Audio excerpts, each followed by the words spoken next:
fik vi, hvis de er så opmærksomhed. Falske mennesker i Danmark.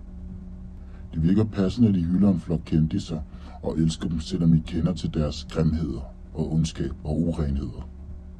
I ved ikke, hvad der foregår bag kameraet.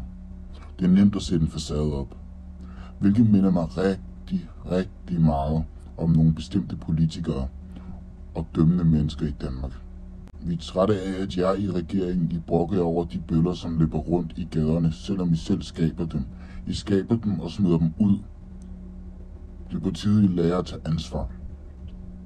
I ved jo godt, de ikke har noget valg. Mange etniske danskere er født i en god familie, der har mange penge til at forsørge dem. Så de fra da de var helt små, ikke skulle bekymre sig om penge, bare bekymre sig om deres skole. Så når de var færdige efter mange år, kunne de begynde at tjene penge hjem. Imens de gik i skole, arbejdede deres forældre og sørgede for, at der var mad på bordet. Og så når de en dag blev voksne og flyttede hjemmefra fra en god uddannelse, så får de børn og starter en ny familie, så sker præcis det samme. Og så dømmer I indvandrerne, fordi mange af dem er nødt til at sælge stoffer for at leve. Men har de egentlig noget valg? Der er en grund til, at mange indvandrerdamer bliver rengøringsdamer. Det er fordi, de ikke har haft tid til at få et arbejde. De kommer fra en krig. De flygter her til Danmark i håb om et bedre liv. Og så når de kommer her, har de ingen penge eller noget. De har nogle teenagebørn og en hel familie at tage sig af. Men de har ingen penge eller uddannelse, fordi de lige er kommet hertil. Så hvis de skal kunne give deres familie mad på bordet og tag over hovedet, har de ikke tid til et voksenskole og få en uddannelse, fordi de jo lige er kommet hertil uden noget. Så de er nødt til at skynde sig for at få et lortejob, og så arbejde 8 job som ugen for at kunne forsørge sin stakkels familie. Og nogle gange er det ikke nok. Derfor bliver mange indvandrerdrenge kriminelle. Det er fordi, de kommer hertil, unge drenge, uden noget og en fattig familie, og nogle gange kan deres mor jo ikke arbejde, fordi hun er skader, eller fordi hun bliver set ned på af arbejdsgiveren, fordi hun har en anden hudfarve. Så hvordan skal de tjene penge? Moren kan ikke arbejde, de kommer jo til. Drengen er måske 13-14 år, så der går lidt tid, før han kan få en uddannelse og tjene penge hjem til en hel familie. Det eneste, han kan gøre, er at sælge stoffer. Fordi han kan jo ikke gå i skole i flere år og vente på at tjene rene penge, fordi hvor skal han så bo? Og hvad skal han så spise? Fordi godt nok går han i skole, men der er ingen, der tjener penge hjem så. Han er den eneste, der kan, og han er ikke gammel nok til noget. Så det eneste, han kan gøre for at sørge for sin familie, har mad på bordet, og alt er at hoppe ud i kriminalitet. Ja, vi ved godt, det er ikke okay, men er der nogen anden udvej? Det er en af grundene. Staten bliver ved at sige, at de giver alle den samme chance og den samme mulighed.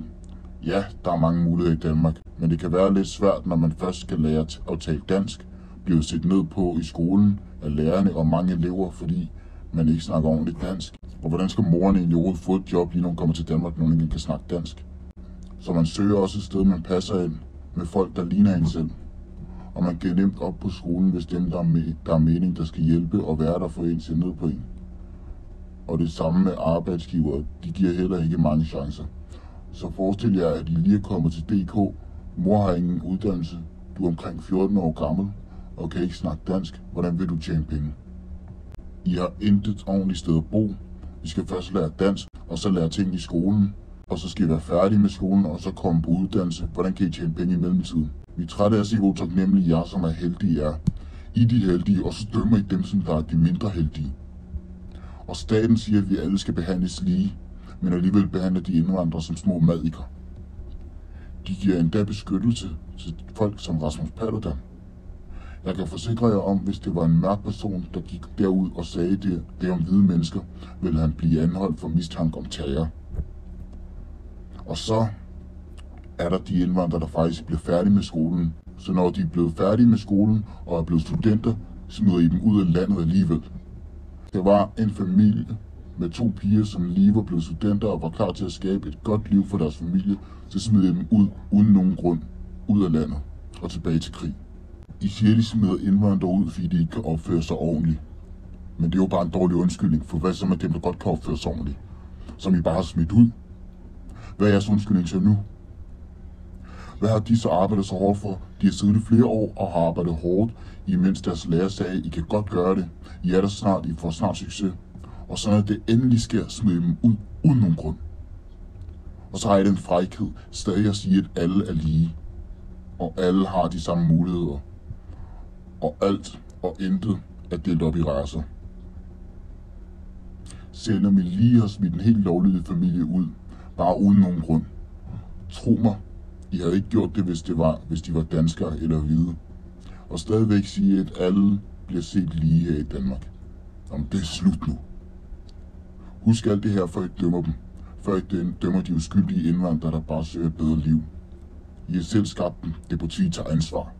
I mange år har de indfødte og etniske danskere haft en kæmpe fordel i forhold til indvandrere.